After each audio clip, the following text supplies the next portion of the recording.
monster. We must kill it, or it will kill us all. It all starts with a phrase: journey through the stars and seek only the strongest prey. They will be your trophy. Become the Yautja Codex in space. A Yautja ship arrives on Earth in the year 841 AD. A Viking longship sails the cold waters of this region. Here were Vikings of all kinds. The oldest said, "May Odin bless this task." And another hoped Odin would bless their weapons. These high-ranking soldiers stood waiting for the inevitable. One of them ordered his companions to row harder. And here was the war chief, a woman named Ursa, accompanied by her son Andres. The boy said his people would return home with so much gold they wouldn't be able to boast. Ursa, being older, has more experience and tells him that their people don't fight for gold, and he must always remember that. Ursa asks him why they fought, to which Andres replies, "For the enemy who still lives." She says she hopes her spear is filled with blood today, and prays for it to happen. Moments later, she reads to her warriors that they have all traveled far and missed the warmth of home. Today they will seek gold and plunder, but tonight there is only one thing to do. They will kill their sworn enemies, the Krivich clan. At that moment, a rain of arrows lights up the sky, and Ursa protects her son. A few minutes later, the place was chaos. Everyone was tired, and Ursa's subordinate tells her there are no more Krivich.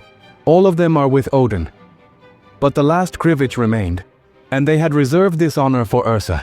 As she approached Krivich, he knew who she was. Ursa, the Valkyrie of the northern seas. Ursa corrects him and says she is a daughter of Einar. She was looking for the tribe's leader, Soran. She wants to know where he is, but the Krivich spits at her. She asks him to reconsider. You should look around and think you are still fortunate. But he was mistaken. The dead are the fortunate ones. He will now live under his torment. Ursa demanded her axe and asked again where Soran was. As she struggled with the axe, the Krivich tells her that Soran built a fortress not far from there, so he begs her to let him go. Ursa removes her axe and orders Andres to give him a merciful death. The Krivich says he won't go to Valhalla if she kills him this way, that it's a main rule, but Ursa stops him and cuts him in half. Ursa, a little disappointed, raises her axe and leaves. The other warriors tell Andres not to be sad. They'll soon find Soran and have more conflicts. But what they didn't know was that the Yautja ship was stalking them. While they ate dinner, Ursa said that today they must rest, and tomorrow they will be the emissaries of death. She tells her son that he is no longer a child, and it is time to tell him what happened to his grandfather. When Ursa was a child, her father was attacked by Soran. He was riddled with arrows and begged his enemy to kill him, but he wanted his daughter freed. Soran tells him his family must learn a lesson. His daughter will die by her father's hand, or the father can die by his daughter's hand. Her father asks Ursa to listen carefully. This blood will mark you for life, just as it marked your father's grandfather and your grandfather's great-grandfather. You must find strength in this action. So he asks her to avenge him. In the end, he takes his own life. And that day something was born within her.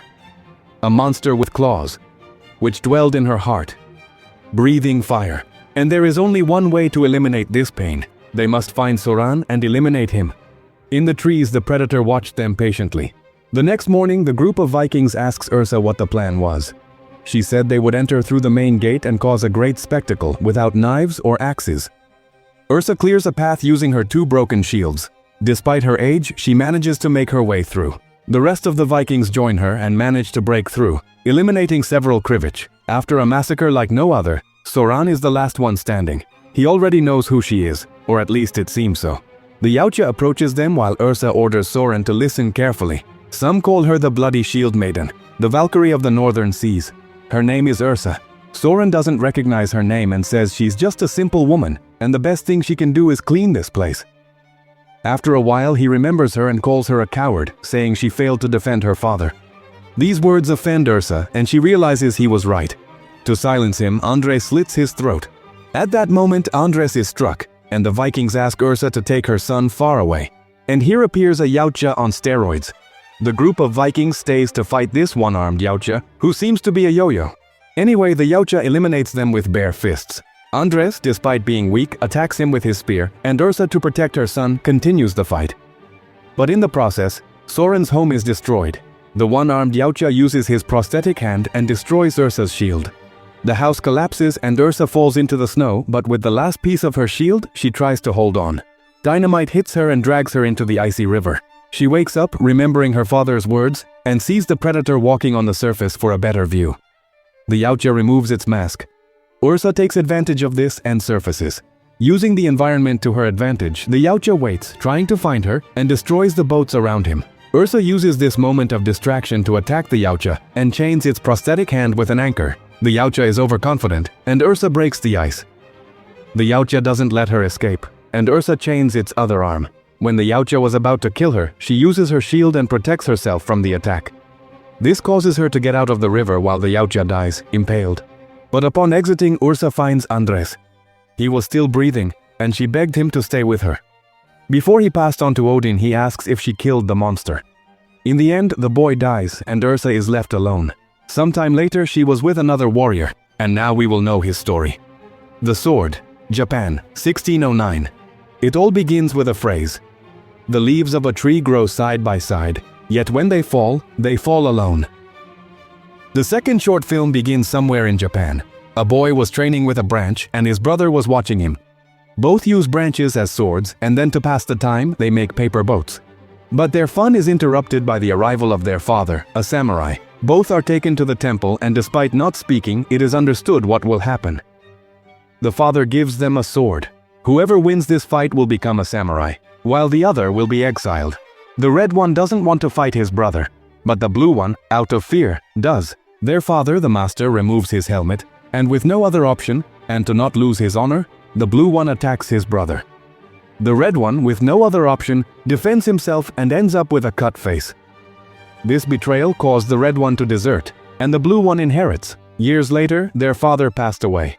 The bells ring, and now the two have different lives. The blue one lived as a peasant, but in reality, he was a Ronin, so he decided to return to action, at least for this last time. That night, his father is cremated. Some people attend this ceremony while the Yautja of this story watched everything that happened.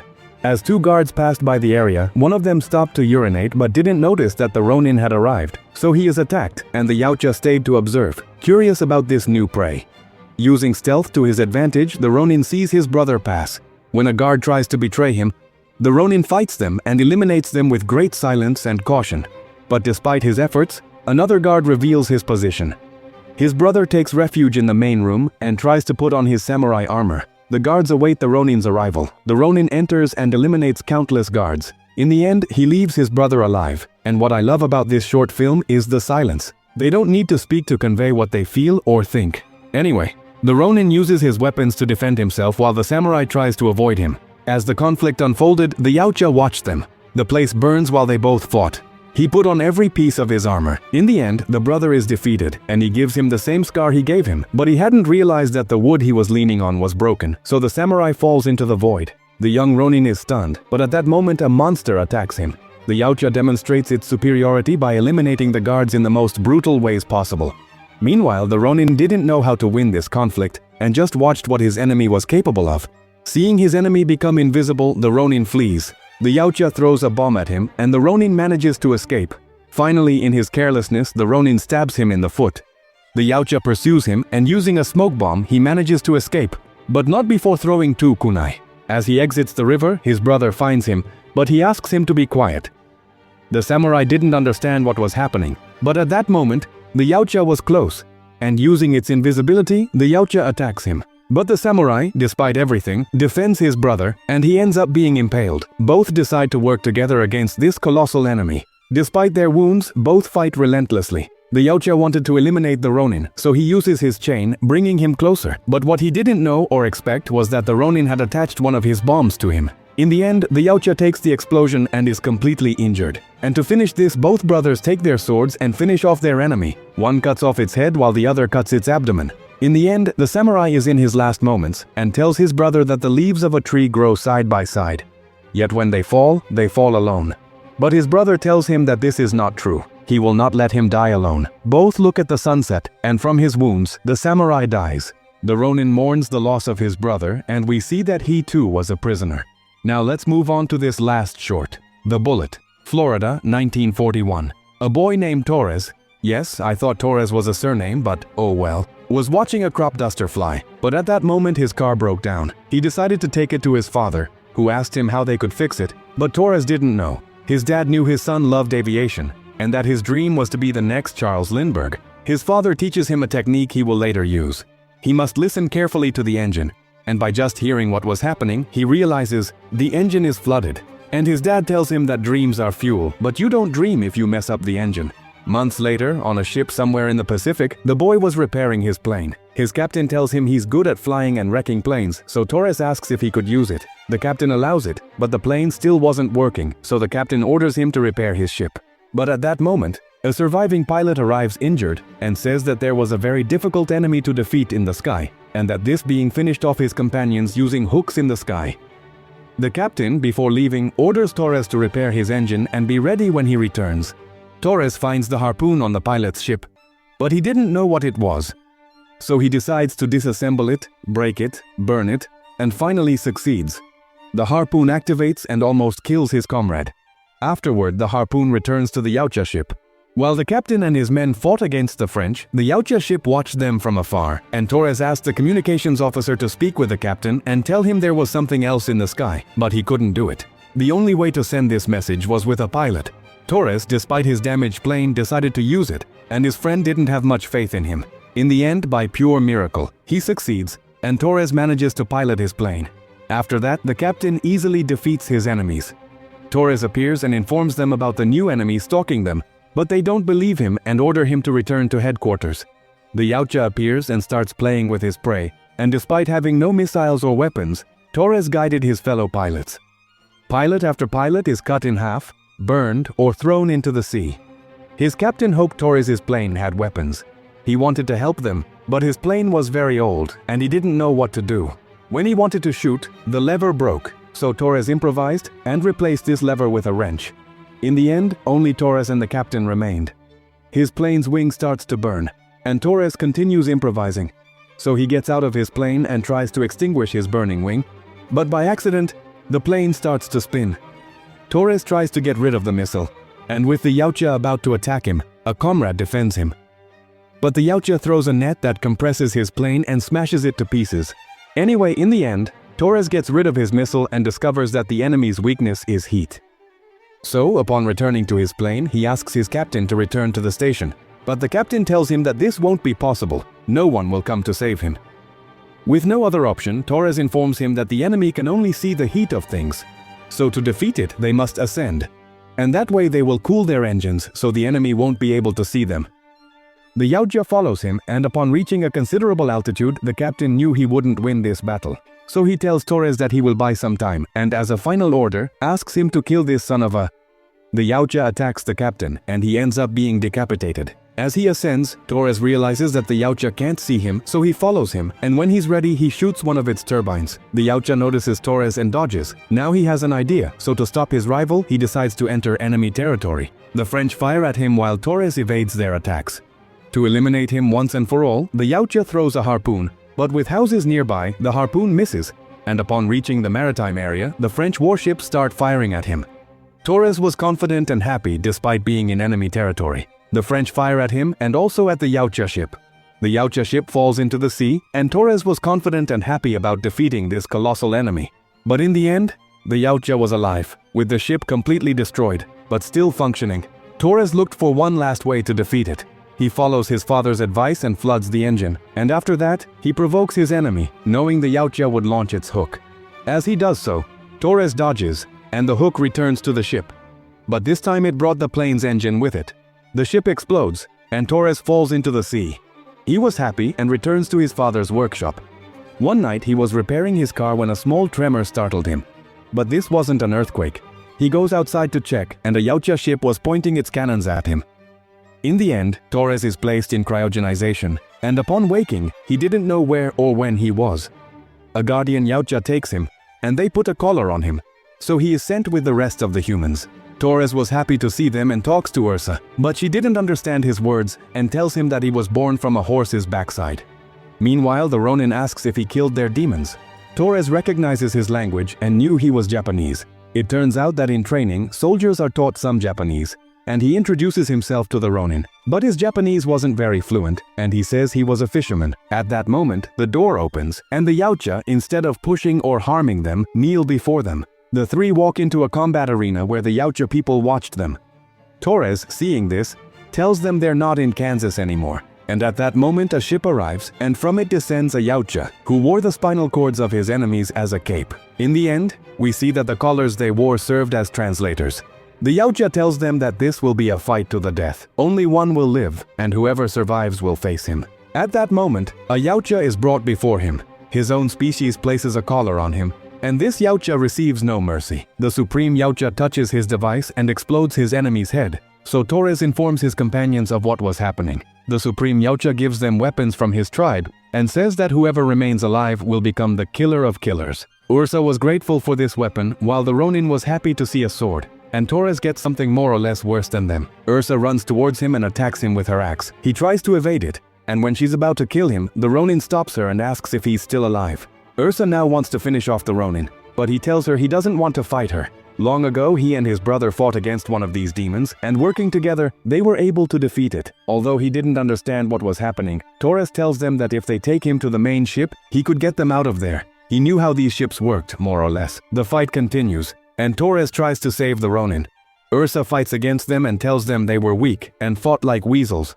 While the Ronin fought, Torres reloads his weapon. But at that moment, a colossal creature is sent into the battlefield. A Yautja guard pricked it with his weapon. But this creature swallowed him, and at that moment Ursa pushes Torres and his bullets fall. She said that the only way to see her son was with a dignified death. Finally, Torres reloads his weapon and with a shot, disarms Ursa's axe. Seeing him, she remembers her son Andres, as he had made the same gesture. She stops, and Torres tells them he didn't want to hurt them. He had a plan to get them out of there. But at that moment, the creature swallows Torres. Now Ursa and the Ronin will fight against this being. Meanwhile, in the creature's stomach, Torres finds the Yautja's corpse. So he uses the gauntlet to cut open its belly. The Ronin joins the fight, and to defend herself better, Ursa takes the Yautja's shield. After a few cuts, the fight ends with both of them slitting its throat, and the conflict ends here. In the end, the Ronin and the Viking woman are left one-on-one. She tells him he's good with a sword despite being a weasel. Meanwhile, the Ronin tells her they can work together and get out of this place. For her part, Ursa said that the boy is now with her son, so she asks him to tell them that they will soon be together when he sees them. The Ronin stops her, and she asks him to kill her and send her with her son. The Supreme Yautja tells them that only one can live, but the Ronin doesn't want to fight and won't fight by their rules. He gives him his sword, and the Yautja tells him that if they don't fight, both will die. Ursa takes the Ronin's sword and orders him to fight. Besides, it wasn't fair or honorable to die this way. The Supreme Yautja activates the bracelets, and Ursa tries to remove them. The Ronin accepts his fate and says he will soon be reunited with his brother, but out of nowhere the collars deactivate. Torres appears and takes them. He managed to deactivate the devices, so the three ride a space motorcycle and escape the stadium. The rest of the Yautja saw what was happening, but the Supreme Yautja refuses to see them escape. He easily destroys the ship. Ursa stands up and tells him that he could have sent his warriors for her son, but now he will face the mother. The Yautja easily grabs her and throws her far away. The Ronin helps her, but they couldn't stand against this colossal being. Now the Ronin and the Viking woman will be the sword and the shield, and using their weapons they cut its tendons and a few parts of its body while Ursa hits its head. Torres gets into the ship and tries to start it. The Yautja, seeing them, was happy. It had been a long time since anyone had done so much damage to him, so he immobilizes both warriors and with his sword wants to eliminate the Ronin. But by pure luck, Torres activates the ship and manages to save his companions. Ursa lifts the Ronin, and at that moment the Supreme Yautja throws his spear at them, and to save Ursa, the Ronin pushes her and loses his arm. The three get into the ship while the rest of the Yautja approach them. Torres activates the Yautja ship and gets them out of this place, but a harpoon pierces the ship. Torres didn't understand what was happening, and Ursa, to gain some time, decides to stay and asks them not to avenge her. She descends to the surface and evades the Yautja's attacks. The two manage to escape while Ursa tells the Yautja that he had failed. All the spells and infernal witchcraft he had cast did not work. Still, her people had escaped. On the ship, the Ronin congratulates Torres, but the Yautja doesn't stay calm. So he sends soldiers to hunt the survivors and tells them that today they will hunt. Finally, in a post-credits scene, Ursa is cryogenically frozen and taken to a room where there were similar capsules. Warriors who had survived and managed to defeat the Yautja, humans, aliens, and other species. And here we see that in one of these capsules was Naru.